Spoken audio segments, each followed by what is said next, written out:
141. Consagración del espacio.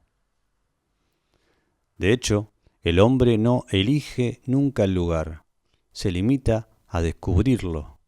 Es decir, el espacio sagrado se le revela bajo una u otra especie.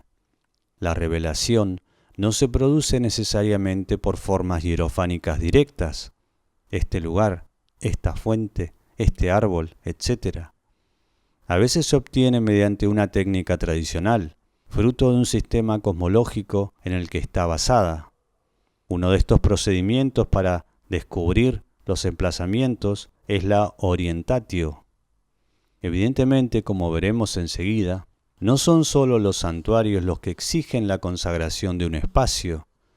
También la construcción de una casa implica una transfiguración análoga del espacio profano.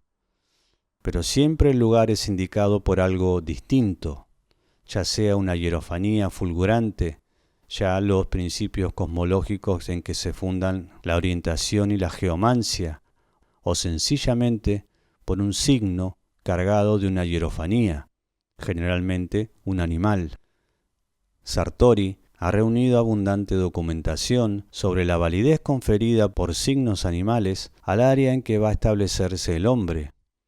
La presencia o ausencia de hormigas, ratones, etc., es considerada como un signo hierofánico decisivo.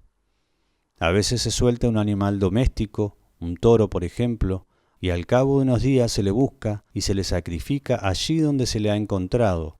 En ese preciso lugar se levanta la ciudad. Todos los santuarios están consagrados por una teofanía, escribía Robertson Smith. Pero su observación no se limita a los santuarios, se aplica también a las moradas de los eremitas y de los santos y a toda habitación humana en general. Abro comillas. Dice la leyenda que el morabito que fundó el Gemel a finales del siglo XVI se detuvo a pernoctar junto a la fuente y clavó un bastón en la tierra.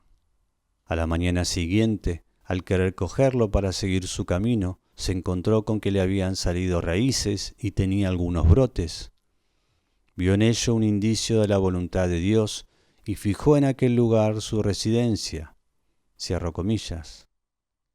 A su vez, los lugares en que han vivido santos, en que han orado o han sido enterrados, quedan santificados y se les separa del espacio profano circundante mediante un vallado o una cerca de piedras amontonadas.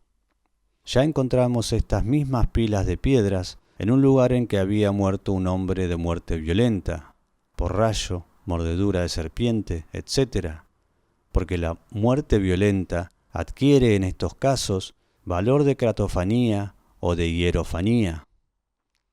El vallado, el muro o la cerca de piedras se cuentan entre las estructuras arquitectónicas de santuario más antiguas que se conocen. Aparecen ya en las civilizaciones protoindias, por ejemplo, el Mohenjo-Daro y Egeas.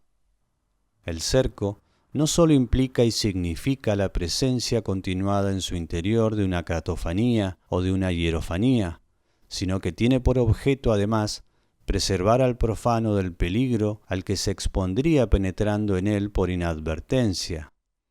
Lo sagrado es siempre peligroso para quien entra en contacto con ello sin estar preparado, sin haber pasado por los movimientos de acercamiento que todo acto religioso requiere. Abro comillas. No te acerques, dice el Señor a Moisés. Quítate las sandalias de los pies, porque el lugar que pisas es una tierra santa. Cierro comillas.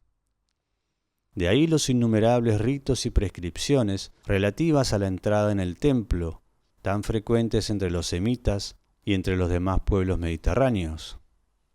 La importancia ritual del umbral del templo o de la casa, cualesquiera que sean las diversas valorizaciones e interpretaciones que se le hayan dado en el curso de los tiempos, se explica asimismo por la función separadora, tal como acabamos de definirla, que los límites tienen.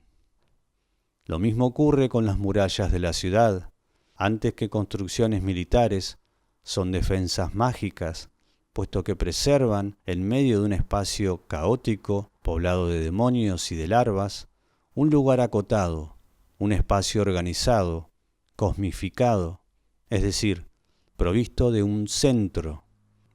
Así se explica que en momentos críticos, sitio, epidemias, etc., la población entera se congregue para rodear en procesión las murallas de la ciudad y reforzar así su calidad de límite y de fortificación mágico-religiosa. Esta procesión alrededor de la ciudad, con todo su aparato de reliquias, cirios, etc., adopta a veces simplemente una forma mágico-simbólica.